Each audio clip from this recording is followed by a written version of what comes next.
안녕하십니까. 긴급속보 홍철기입니다. 오늘은 2021년 4월 24일이고요. 아침 7시 방송 시작하도록 하겠습니다.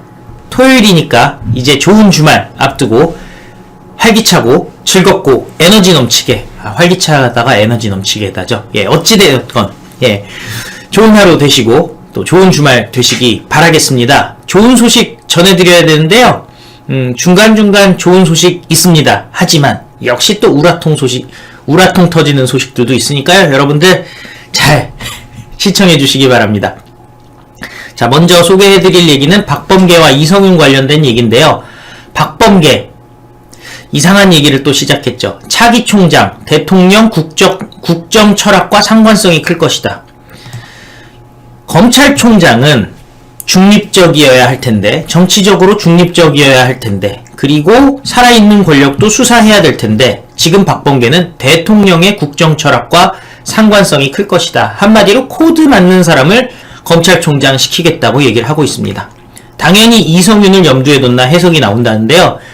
그러니까 몇 가지 문제만 해결되면 어찌되었건 이성윤밖에 믿을 게 없다는 게 박범계의 생각입니다. 박범계가 차기 검찰총장 인선과 관련해서 대통령의 국정 철학에 대한 상관성이 클 것이다 라고 말해서 검찰 내부가 술렁였습니다. 대표적인 친정권 검사로 평가받는 이성윤을 염두에 둔 발언이 아니냐는 것인데요. 김학의 불법 출국 금지 수사를 무마한 혐의로 이성윤 기소가 예정된 상황에서 나온 박범계의 발언은 이성윤 총장 카드의 가능성을 열어놨다는 해석도 가능했다고 합니다. 기자들이 누가 총장 됩니까? 물어봤더니 후보가 누구라는 것은 말씀드리기 곤란하다. 추천위 위원들이 자유롭게 토론해서 압축할 것으로 생각한다 라고 얘기를 했는데요. 그 추천위 위원이라는 사람들이 다 자기 편들이죠. 위원장은 박상기입니다. 그래서 29일 다음 주에 총장 추천위원회를 여는데요. 추천위가 총장 후보군을 최종 3명 내지 4명으로 추리면 박상기가 그 중에 한 명을 박범계죠. 박상기가 추려서 박범계한테 갖다주면 박범계가 그중 한 명을 문재인에게 임명 제청할 예정입니다. 박범계는 추천위 회의는 절차가 하나 끝나서 다음 절차로 자연스럽게 연결되는 일정이다. 일선에서 일어나는 이들과는 상관성이 없다라고 주장을 했습니다. 자, 어제 그저께 막상 박범계가 여러가지 고려할 것들이 있고 영향을 미치는 일들이 있다라고 주장을 했었는데 지금 와서는 상관이 없다라고 얘기를 하고 있죠. 박범계가 하고 있는 것입니다. 대검은 조남관 총장이죠. 조남관 총장은 어쨌든 이성윤 사건 심의위 최대한 서두르겠다는 입장입니다. 서울중앙지검 관련 사건에 대해서 이성윤의 신분, 국민적 관심도, 사안의 시급성 등을 고려해서 검찰수사심의위원회를 소집하기로 결정했다면서 개최 일시는 신속히 결정할 예정이라고 말했습니다. 그런데 심의위가 불기소 권고를 한다 하더라도 수원지검은 받아들이지 않을 것이라는 관측이 지배적입니다. 심의위 권고는 강제력이 없습니다. 그리고 그 강제력이 없었던 것은 누구 때문이냐? 바로 이성윤 때문입니다. 채널A 사건과 관련해서 한동훈 검사장을 수사 중단 및 불기소하라는 심의위 권고 따르지 않았고요. 이재용 부회장에 대한 심의위의 결정도 따르지 않았었습니다. 검찰 내부에서는 서울중앙지검에 정권에 부담되는 사건이 쌓여있는 만큼 청와대가 이성윤을 서울중앙지검장에 유임시킬 수 있다는 관측도 나옵니다. 검찰총장 시키기는 어려워도 서울중앙지검장은 새로 임명하는 게 아니니까 그냥 유임시키면 어떠냐라는 말들이 나온다는 건데요. 뭐가 됐든 우리가 생각하기에는 상식적인 선택들은 아니죠. 하지만 상식적이지 않은 일이 계속 일어나고 있는 지금 상황 정말 씁쓸합니다.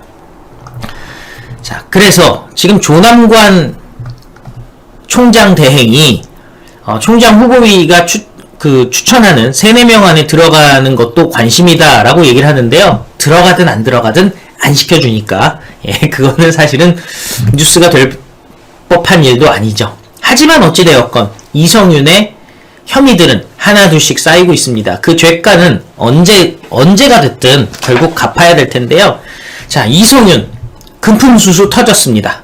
그것도 국민권익위에서 이성윤의 행위는 군품수수자라고 인정을 해줬다고 합니다. 황제조사 이성윤 뜻밖의 최악의 난관, BMW 탄 것은 금품 수수랍니다. 오늘 아침 조간신문 중앙일보에 나오는 내용입니다. 공무원이 차량을 무상으로 제공받는 것에 대해 국민권익위가 청탁금지법상 금품 수수에 해당된다는 의견을 국회에 제출했습니다. 이성윤은 공수처에 조사를 받으러 가면서 과천청사 주변까지 친분이 있는 A 변호사의 BMW 차량을 이용했습니다. 그런 뒤 김진욱의 제네시스 관용차로 옮겨 타고 청사로 들어간 게 드러나서 황제 에스코트 조사라는 논란이 일었었는데요. 윤한홍 국민의힘 의원은 해당 변호사가 서울중앙지검이 다루는 여러 사건을 변호하고 있다는 점에 주목해서 국민권익위에 고위공직자가 무상으로 차량을 제공받았을 경우 청탁금지법을 위반한 것인지에 대한 유권 해석을 의뢰했다고 합니다. 윤 의원에게 제출한 서면 답변에서 국민권익위는 특정 사안의 구체적인 사실관계를 알 수 없는 상황에서 명확한 답변을 드리기가 힘들지만, 그죠? 청탁금지법 제2조 3호에 교통, 숙박 등 편의 제공도 금품으로 규정하고 있는 바, 공직자들이 그냥 차량도 아니고 BMW면 빼봐도 박도 못하겠죠? 무상으로 제공받는 행위는, 차량을 무상으로 제공받는 행위는 재산적 또는 경제적 이익을 받은 것으로서 청탁금지법상 금품 등의 수수에 해당한다고 답했습니다. 금품 수수가 법적인 용어라서 금품 수수지 뭔지 우리 다 알고 있지 않습니까? 직무와 관련한 금품 수수는 원칙적으로 금지된다고 덧붙였습니다. 결국 윤한홍 의원에 따르면 이성윤 사례에 이 해석이 적용이 가능하다고 보고요. 서울중앙지검의 여러 사건들을 수임한 해당 변호사가 이성윤에게 운전기사, 차량 등 편의를 제공한 것은 그 자체로 대가성 관계가 성립된다는 겁니다. 윤한홍 의원은 A 변호사와 이성윤의 이해충돌 가능성을 권익위에서 확인해준 셈이라 얘기하면서 이성윤은 뇌물수수 내지는 김영란법 위반 소지가 다분하다고 주장을 했습니다. 금품 수수가 뇌물 수수지 어렵게 얘기할 필요 없잖아요. 공무원이, 그것도 이해충돌 관계가 있는 전관 출신의 검사 출신의 변호사에게, 그것도 서울중앙지검에 여러 사건이 얽혀있는 변호사에게 차량도 제공받고, 그것도 비밀 차량이었죠. BMW. 그리고 그 변호사가 운전까지 해줬으니 딱 걸린 거죠. 최근 언론에 공개된 CCTV 영상에는 지난달 7일 정부 과천청사 인근 도로 과천 소방서 옆입니다. 이성윤이 A 변호사가 운전한 BMW, A 변호사 가족 소유라고 하는데 그게 A 변호사 차죠. 내려서 제네시스로 옮겨 타는 모습과 1시간 뒤 같은 곳에서 제네시스에서 다시 BMW로 다시 바꿔 타고 떠나는 장면이 포착됐습니다. 김진욱은 당시 피의자 신분인 이성윤과 그의 변호인을 65분간 만난 이유에 대해서 면담 및 기초조사를 했다고 밝혔지만 조서도 남기지 않았고요. 그 방에는 CCTV도 없었습니다. 그리고 비밀리에 이성윤을 태우고 들어갔고, 그 운전사는 추미애와 연관성이 제기되는 5급 비서관이었습니다. 원래 있던 그 운전기사는 믿을 수가 없어서 그런지 태우질 않았죠. 그리고 또 그 차는 까만색 소나타 하이브리드였는데요. 이것도 또 문제가 됐던 게, 처음에는 피의자 호송용 차량으로, 뒷문이 열리지 않는 피의자 호송용 차량으로 얘기가 됐었다가 그 후에 소나타인 게 밝혀졌는데요.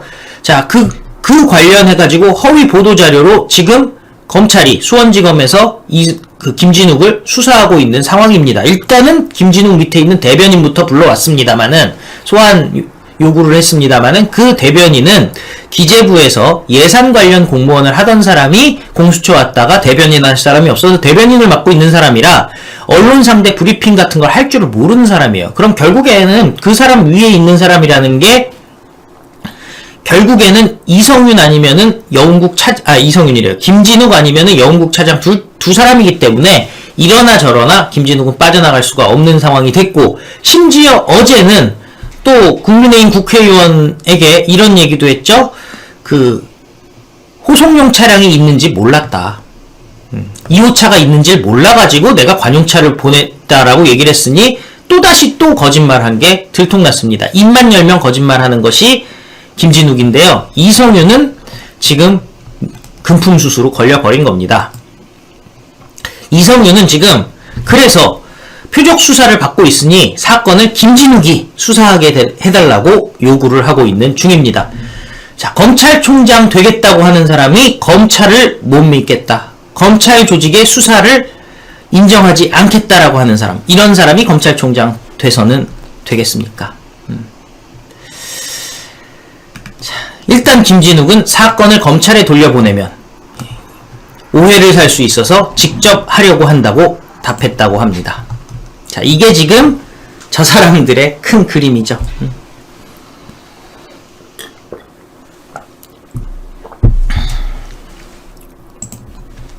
자, 이성윤 금품수수도 금품수수인데 김진욱은 결국 김학의 기획사정 의혹 사건을 1호 사건으로 하겠다는 겁니다.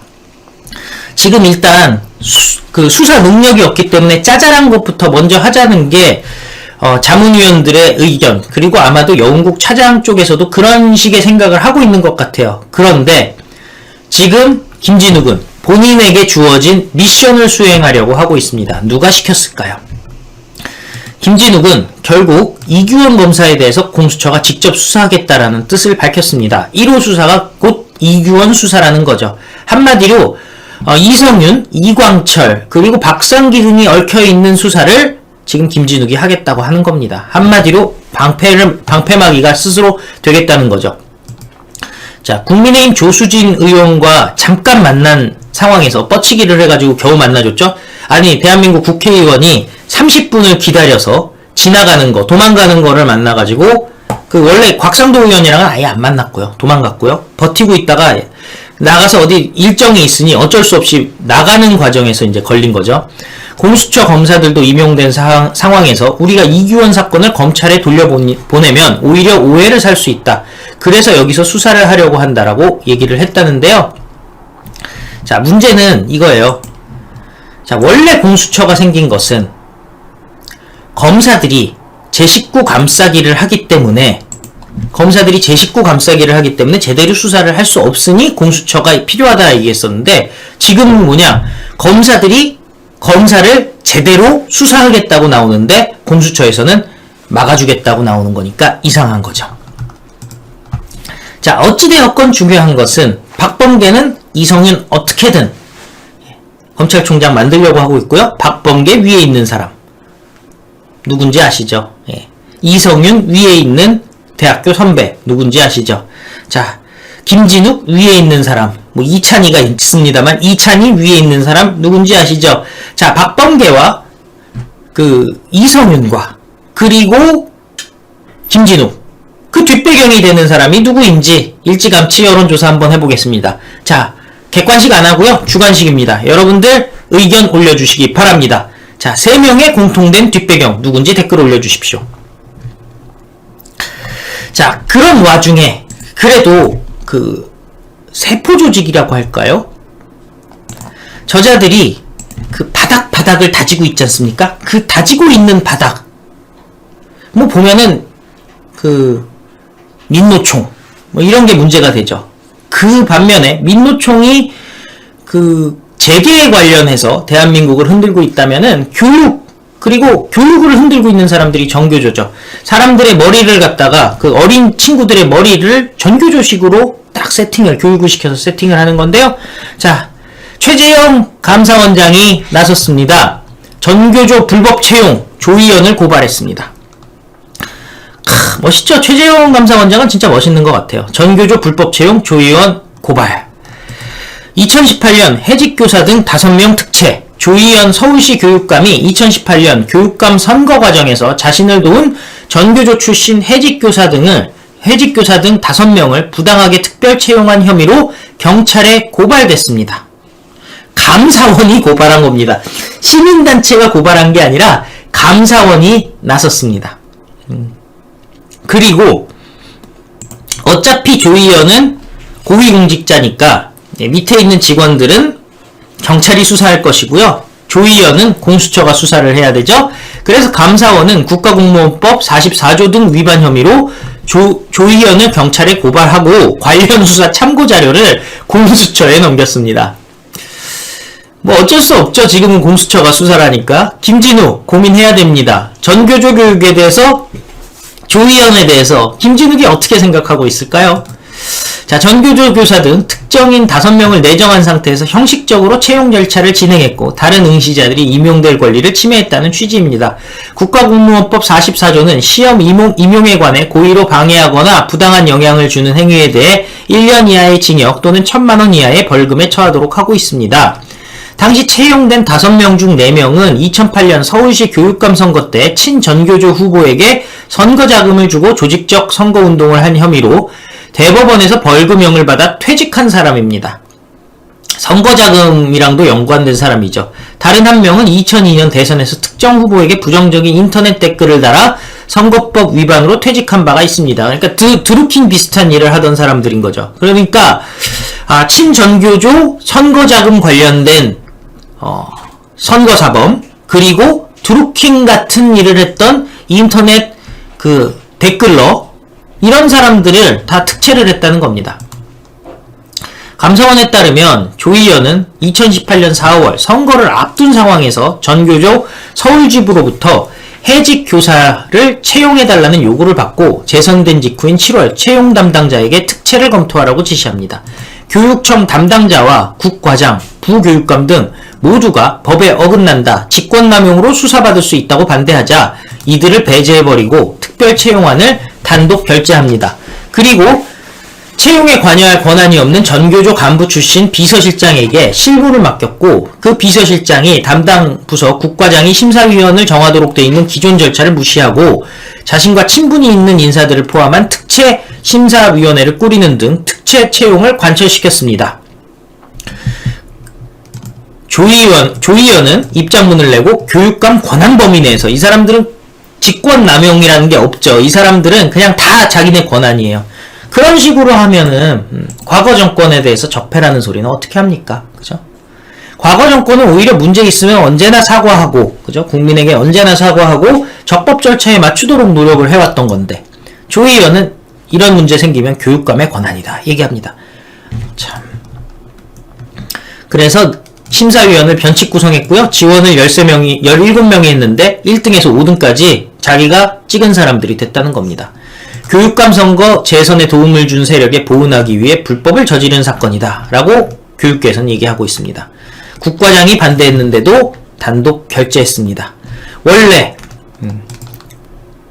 공립학교 교사가 되려면 임용고시를 통과해야 되는데 수십 대 1입니다. 다만 교육감에게 관련 근무 경력 3년 이상의 퇴직자 등을 특별 채용할 수 있는 권한이 있는데 문제는 잘렸던 사람들이라는 거죠. 선거사범으로. 결국 이 교사 후보 단일화로 조희연 당선을 도운 1등 공신이라는 겁니다. 조희연 서울시 교육감이 무리하게 특채를 강행했던 배경에는 전교조의 영향력이 있었다는 게 교육부의 분석입니다. 전교조는 교육감 선거를 직선제로 치르기 시작한 2008년부터 친전교조 후보를 당선시키기 위해 후보 단일화 등 조직적으로 선거운동을 물밑 지원했습니다. 전교조가 선거에 개입한다는 거죠.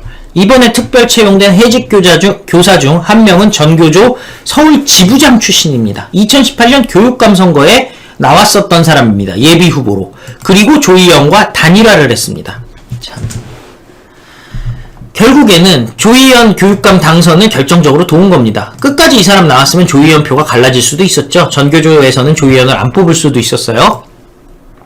2014년 교육감 선거 때도 조희연은 전교조 출신 후보 2명과 경선 끝에 진보진영 단일화 후보로 선출됐고 당선됐습니다. 전교조는 조희연에게 자신들의 요구를 쏟아내는 식으로 배후에서 영향력을 행사했습니다.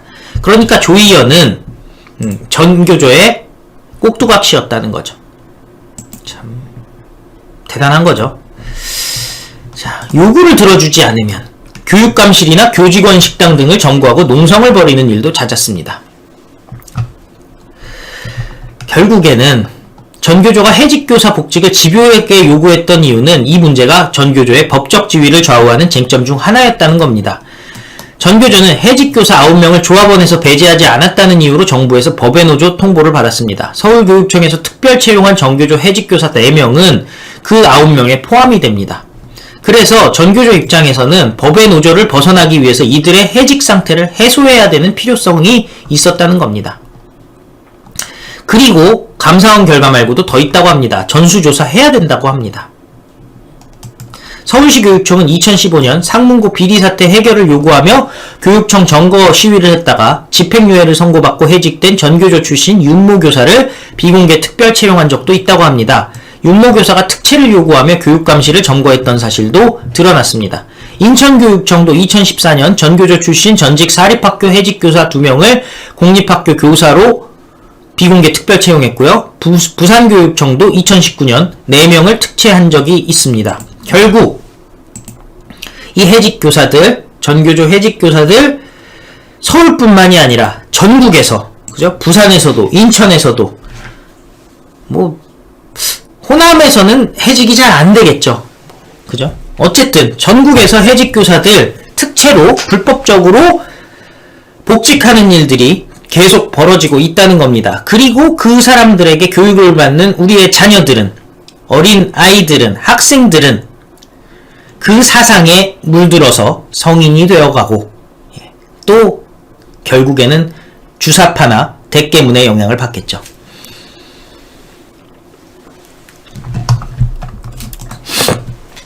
자, 그런데 이 사람들은요, 아무리 상황이 안 좋아져도 국민들이 제발 변해라. 중도들 같은 경우는 문재인에 대해서 변화라고 하잖아요. 우리는 문재인을 끌어내려야 되지만 중도나 좌파는 변해달라고 얘기합니다. 하지만 변하지 않습니다. 세월호 8차례 조사했는데 문재인 CCTV 조작을 밝혀라. 이 사람들은 결론이 나 있어요. 세월호 관련해서는 이미 결론이 나 있는 겁니다. 특검에 이현주 변호사 임명, 민변 출신이고 박범계랑 친한 사람이라네요. 2014년 이후 7년간 세월호 관련해서 진상규명을 위해서 기관 7곳이 나서서 8차례 수사와 조사를 진행했고 이제 9차례로 특검이 시작이 됩니다. 세월호 특검에 이현주 변호사를 임명했습니다. 세월호 특검은 특검을 상시로 도입하는 내용의 상설특검법 통과 이후 첫 적용 사례입니다. 문재인은 자기가 대통령 하면서 여러가지 특별 조사들을 했습니다만 실패했습니다. 그런데 지금 또 이런 얘기합니다. 본인 책임하에 했던 조사들이 다 별 내용이 없는 것으로 드러났는데 7년이 지난 지금까지도 의혹이 남아있다고 얘기하고 있습니다. 그럼 그거는 자기가 책임을 져야죠. 세월호 참사의 피해자들에게 고맙다라고 얘기한 사람 아닙니까? 세월호 CCTV 데이터 조작 의혹 등에 대해서 한치의 의문도 남지 않도록 수사에 진실을 밝히라고 얘기했습니다.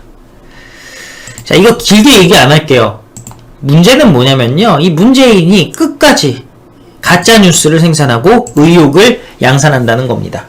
그러면서 이런 문제에 대해서 객관적으로 조사를 7번을 했잖아요. 그죠?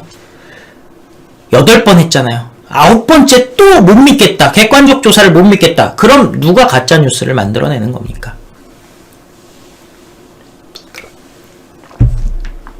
저 사람들의 목표가 뭔지 아시죠? 전 정권이 의도적으로 세월호 사건을 일으켰다라는 결론을 갖고 있는 거예요. 해도 너무하죠.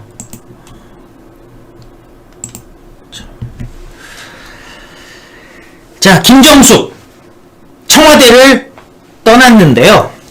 그 떠난 이유가 너무 이상합니다.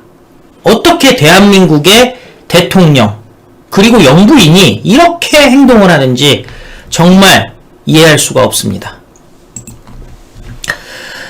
문재인, 최재성 등 불러서 고별망찬을 했는데 김정숙은 불참했습니다. 청와대를 떠나 양산에 내려가 농사를 짓는답니다. 농사를 짓는답니다. 문재인이 청와대로 그 최재성 전 정무수석 등 이 사람들 이번에 교체됐잖아요. 그래서 전직 참모들을 대통령 숙소인 관저로 불러서 고별 만찬을 가졌다고 합니다. 이제 너희들 떠나니까 그동안 고생했다라고 고별 만찬을 한 겁니다. 니들은 잘못한 거 없는데 나 때문에 니들이 잘리게 됐어. 그냥 앞으로 잘 지내라고 했는데 문제는 청와대 살림격인 관저에서 만찬을 할 경우 김정숙이 참여를 해야 되는데 농사일 때문에 경남 양산 사저에 내려갔다고 얘기를 하고 있습니다. 더불어민주당 관계자. 문재인 대통령이 최근까지 고생한 전직 참모들에게 고맙고 아쉬운 마음을 담아 청와대 안방인 관저로 초대해 만찬을 가진 것으로 안다. 가까이에서 보좌한 수석, 비서관 여러 명이 한꺼번에 떠나게 돼서 특별히 마련된 자리라고 얘기했습니다. 문재인은 최재성 등에게 정말 수고 많았다. 청와대를 나가서도 잘 되시라 라는 등의 덕담을 건넸다고 하고 화기애애한 분위기 속이었지만 그때는 이게 뭐 화기애애한 얼굴인가요 이게?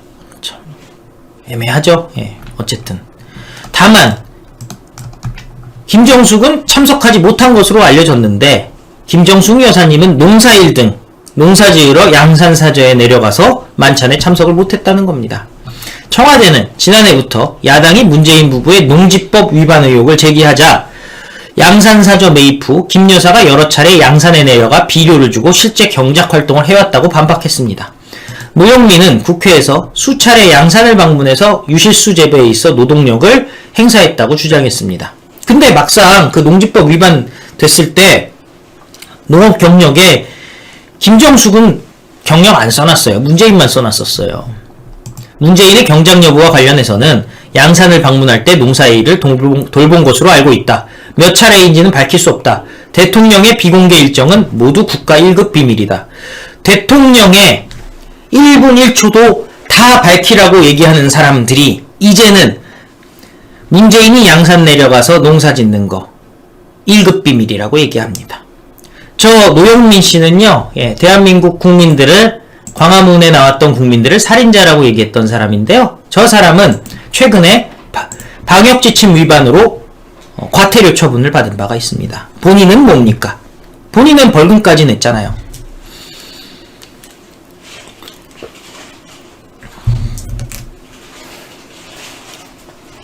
자, 핵심은 양산에 내려가서 농사를 짓는다는 게 명분입니다. 대한민국 대통령의 부인이, 영부인이, 대통령의 영부인의 역할이 있잖아요. 대통령의 역할이 있고 영부인의 역할이 있는데, 자, 농지법에 걸릴까봐 농사 지으러 양산에 내려갔답니다. 직무를 평상시에, 그 시간이 있으면요, 예전에 유경수 여사처럼 고아원을 간다든지, 그죠? 자기 집에 있는 그 농지법 회피하기 위해서 가가지고 비료 좀 주고, 이렇게 물 좀 뿌리고, 가지 좀 치려고 갔다는 건데, 그것도 사진, 분명히 증거 사진 남기시고, 동영상 남기세요. 하루에 몇 시간 했는지. 근데 중요한 거는, 그 시간이 있으면, 사회에서 어려운 사람들 찾아뵙고 시장통이라도 가가지고 도는 게 영부인 하는 일 아닙니까?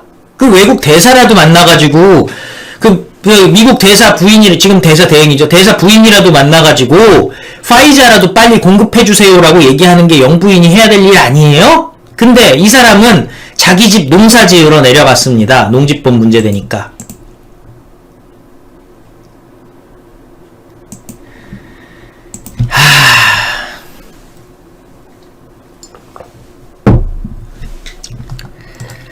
참 대단하죠.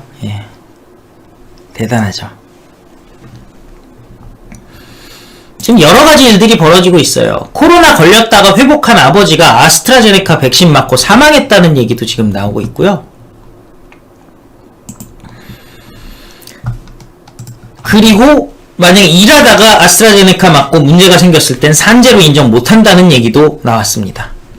지금 저 사람들은 관심이 없어요. 지금 그렇잖아요. 김정숙이 미국 대사 부인 만나가지고 그 얘기 전하고 뭐 이런 거를 해야 되는 거예요. 그 다음에 고아원들 다니고 그 다음에 소상공인들 만나가지고 어려우시죠 얘기하고 이게 상식이란 말이에요. 근데 이 사람들은 농지법 문제가 되니까 우리는 양산 내려가서 농사죠. 이게 먼저인 거예요. 도대체 뭐가 먼저인지를 모르는 사람입니다.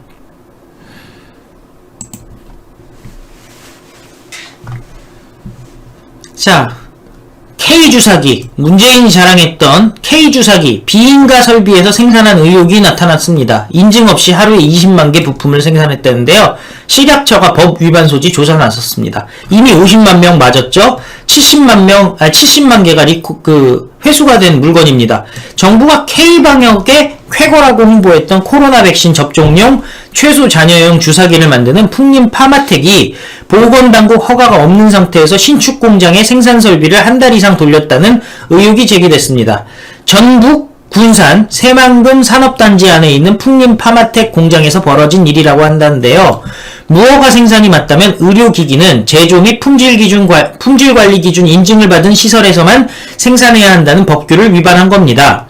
식약처가 기술지원자 인근에 있는 풍림 본공장을 방문하자 신공장에서 무허가 생산품을 숨기는 소동도 벌어졌었다는 증언도 있습니다. 문재인은 이 회사의 본공장을 방문해서 K방역의 우수성을 또 한 번 보여주게 됐다라고 얘기했고, 정부는 이 회사가 생산하는 LDS 주사기를 K방역의 대표적인 성공 사례로 내세웠습니다. 그리고 중소벤처기업부와 삼성의 도움으로 2억 개가량 수출할 예정이라고 합니다. 그런데 결국 이 비인가 공장에서 생산을 해서 본공장으로 보내져서 완제품으로 조립됐다는 거죠. 그리고 이 생산 공장은 인증을 받지 않은 겁니다. 식약처 법 위반 소지가 있다고 얘기를 하고 있습니다. 법을 어기면은 판매, 제조 금지 처분을 맞습니다. 지자체에서 준공 허가와 사용 승인도 받지 않은 상태라고 합니다. 그리고 이 회사는 신공장 설비 가동을 전면 중단하고 취재가 시작되자 생산 보관 중이던 제품을 폐기하라고 지시했다고 합니다. 식약처는 조사를 벌였습니다. 풍림 파마텍의 LDS 주사기는 정부가 파이자 백신 확보를 위해 협상 카드로 활용하고 있다는 말이 나올 만큼 우수한 제품이라는 건데요. 자, 무슨 우수한 제품이에요? 이물질 나온다는 거 아닙니까? 근데 지금 나와서 식약처에서 검증을 해봤더니 하는 얘기가 이물질이 주사기 안에만 있지 주사기 밖으로는 안 나가니 걱정하지 마세요. 뭐 이런 거 아닙니까?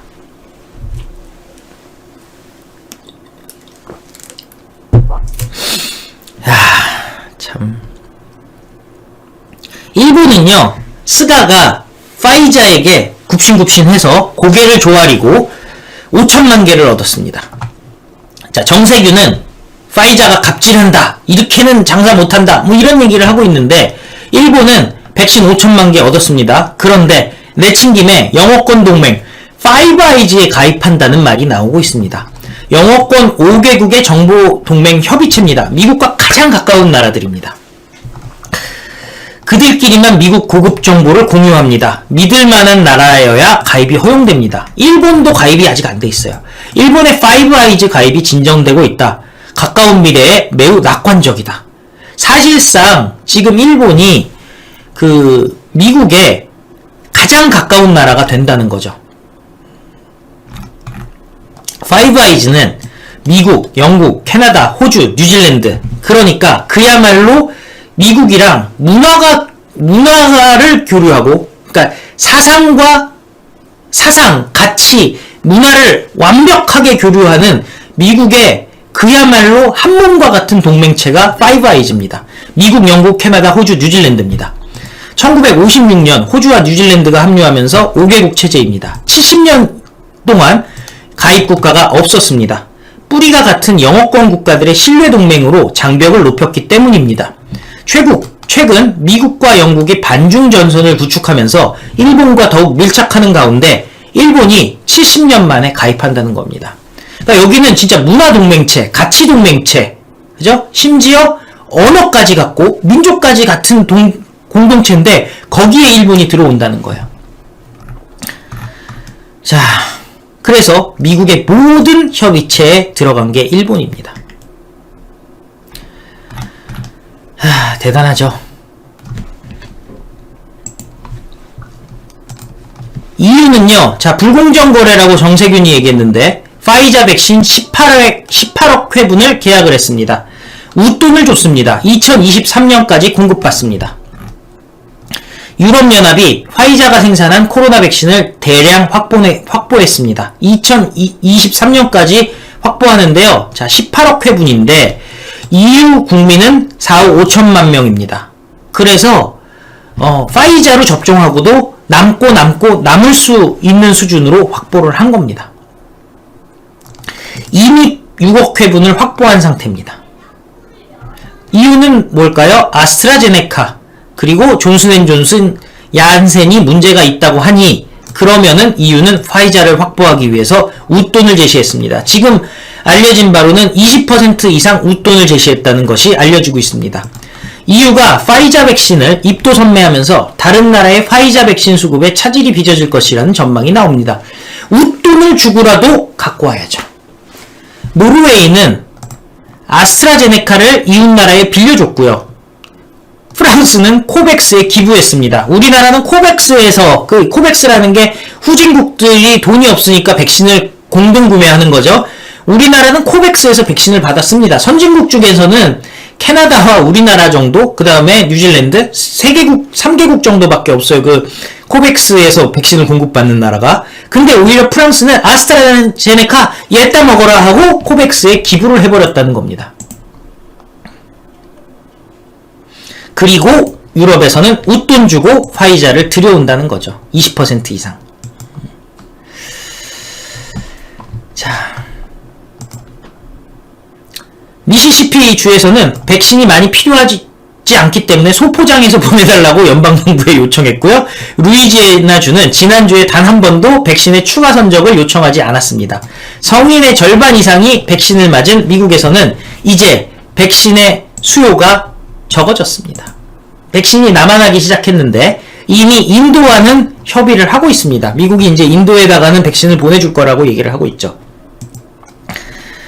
자, 그리고 캐나다, 멕시코 보내주고 이렇게 동맹들, 파이브 아이즈 같은 데들 보내주겠죠, 미국이. 그런데 자, 백신 없는 것에 대해서 이유는 웃돈을 주고 갖고 오는데 백신 없는 것에 대해서 제약사와 미국을 탓하고 있습니다. 코로나 백신 수급 차질 등 방역 행정 난맥상이 드러나자 민주당과 여권에서는 백신 제조사와 미국의 책임을 돌리고 있습니다. 정부가 제때 백신을 확보하지 못해서 여론이 악화하자 미국과 해외 제약사를 탓한다는데요. 자, 미국이 금수 조치를 취한다면 가로채는 거나 마찬가지 아닌가, 깡패들이나 하는 일이다 라고 주장을 했습니다. 미국이 깡패다 라고 얘기했죠. 민주당의 홍영표, 우리 정부가 백신을 충분히 확보했지만 미국이나 유럽에서 백신 이기주의가 많이 생기다 보니 공급이 안 되는 것이다. 아닙니다. 돈을 더 주면 되는 거죠. 정세균, 우리가 해외 제약사에 성금까지 줬다. 그 계약이 상당히 불평등하고 불공정한 것이었다. 홍익표, 다국적 제약회사들의 요구가 무리하다. 공개한다면 그렇게까지 하면서까지 협상을 해야 했느냐고 야당과 언론이 공격할 것이다 얘기했는데 아니에요. 안 해요. 도대체 어떻게 협상을 했습니까? 얼마 주겠다고 얘기했습니까?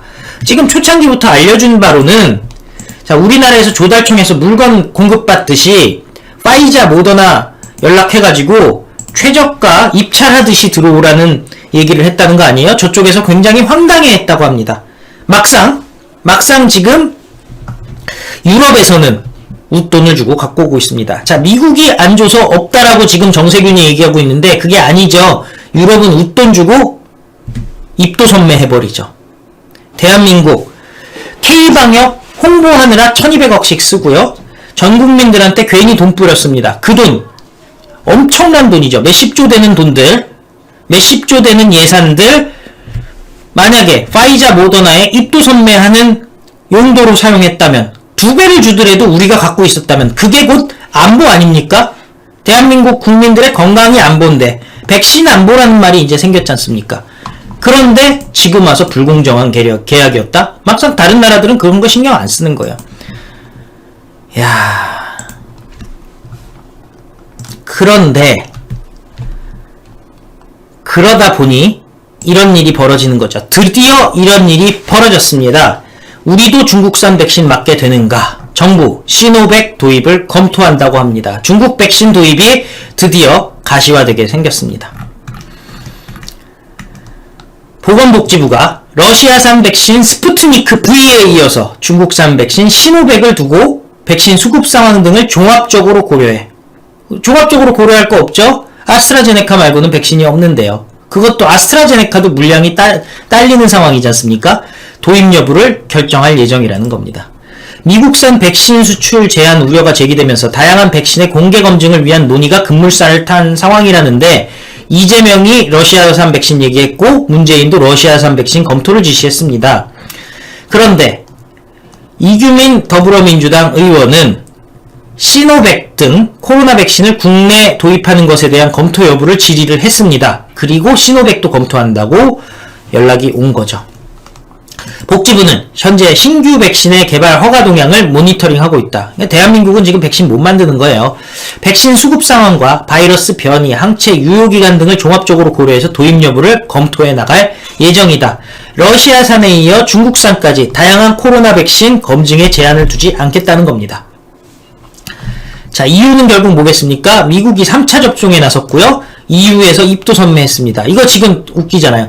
미국이 자국 우선주의를 지나치게 내세우는 것 아니냐는 우려. 이거 미국만 그런 게 아니라니까요. 전 세계의 모든 나라들이 역량이 되는 대로 백신을 모으기 위해서 최선을 다하고 있는 거예요. 근데 아스트라제네카 문제도 있는 상황이죠. 그러니까 어쩔 수 없이 중국산 백신을 검증한다.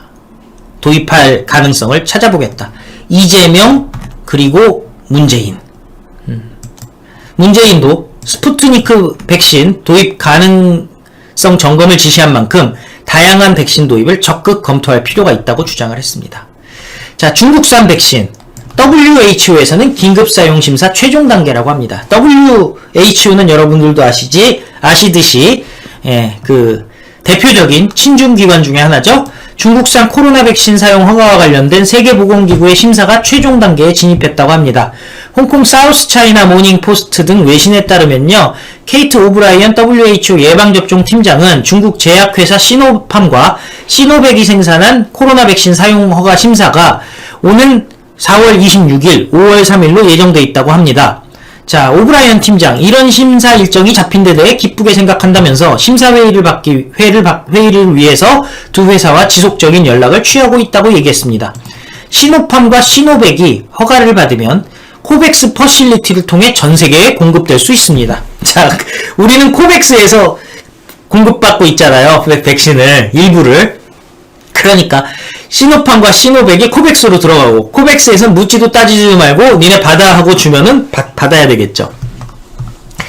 지금까지 WHO는 아스트라제네카, 파이자, 존슨앤존슨의 백신 3가지를 코백스를 위한 백신으로 사용할 수 있도록 허가했는데 중국이 올해 말까지 30억 회분의 코로나 백신을 생산한답니다. 생산 능력은 50억 회분이 된다고 하니까 결국에는 전 세계에서 가장 많은 백신은 중국산 백신이 되게 되는 거죠.